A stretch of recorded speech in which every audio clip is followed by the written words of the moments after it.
Hi, I'm Tami Utley. Today we're going to be doing a crown cake. I know there are many crown tutorials out there, but a lot of them don't have cakes, it's just the crown. So we're actually going to put it on it. We're actually going to make the crown the cake. I wanted to show you a couple things I found on the internet. Here I have, you can see, this is just drawings of them. And then here, this is actually a real crown. Obviously, we're not gonna be that jeweled, but they're all similar in the cake shape. The red part is what's going to be the cake, so the red velvet part. So I'm also going to do it somewhat smaller than these pictures because I don't want a big giant 8-inch cake. This would be perfect for a Father's Day cake, you know, king of the house or king of the family. Since you want to treat him like king on Father's Day. Here I have a 6-inch by 3-inch cake, and you'll notice that I actually let it go up. I did not want a flat top. I actually let it go up and over the pan, so I overfilled it slightly.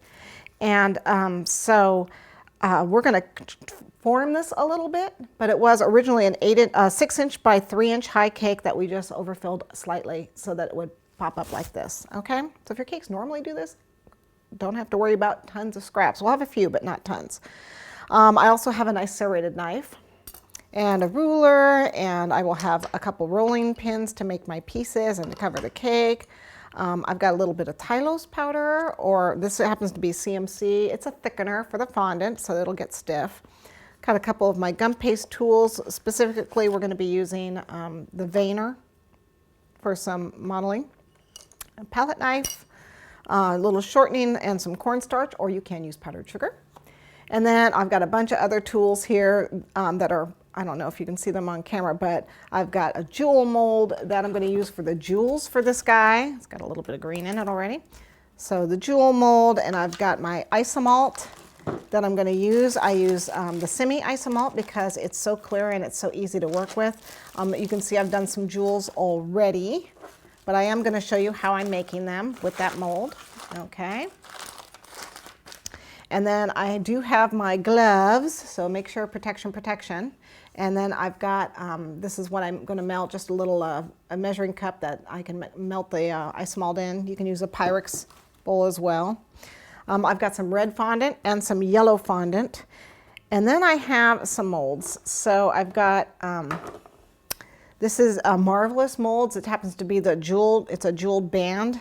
I can't remember what they call it, but it's called Brilliance. Isn't that nice? It's called Brilliance from Marvelous Molds. And this is, I'm just using it for, you can actually use it around as the band on the bottom of the cake. But I'm actually going to use it for just the very top of the cake is what I'm going to use it for. For the bottom of the cake, I'm going to use this mold. And you know, it looks like XHK. Is the maker of it, but you can actually find these molds. I've seen them and I just don't know who makes them. I have to apologize for that. I picked it up at a cake show and there's nothing on the box that tells you what they are, but that's what's on them. If you just Google XHK. Anyways, they don't have the names of these molds or anything, but I'm just going to use this to imprint my fondant to go around the base for that bottom band around the top, you know, the crown, the bottom band. And then I've got my ribbon cutter. I have an acanthus mold, which is this. I also have a 6mm pearl mold. This is made by Country Kitchen. But I mean, a bunch of people have them. So, you know, if you've got one already, that's great. And then I've got any fleur-de-lis mold will work. Unfortunately, I didn't have one, so I had to make one. So I just got a wooden piece and made my own fleur-de-lis. So there you have that. And then this happens to be a really old mold for gum paste, but I'm just going to use the center part right here. This actually has been remade, and there are quite a few mold makers that have this shell shape. If you want to do the shell shape, anything really will work for, it's just the center of the crown. So what I'm doing is this just a center front piece. I don't know if you can see it there. It's the center front piece here. And if you don't have to. You can just do a bunch of pieces just the same all the way around like they've got in these. Look, they've got just fleur-de-lis going all the way around. So you certainly don't have to do, you know, hunt for this mold and use a million different molds. You can just use what you have. I just use what I have. Okay, then I'm using a little bit of gold. This is gold spray paint. It's a edible gold.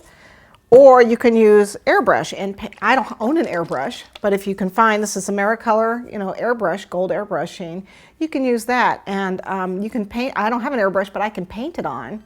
Or if you have an airbrush, obviously you can spray it. It comes out really nice. And that's pretty much it. I do have a crystal color purple that I might be using on the top of the crown. I haven't decided yet, so I may or may not use it. And that's about it. I think we are ready to get started. Start carving our cake.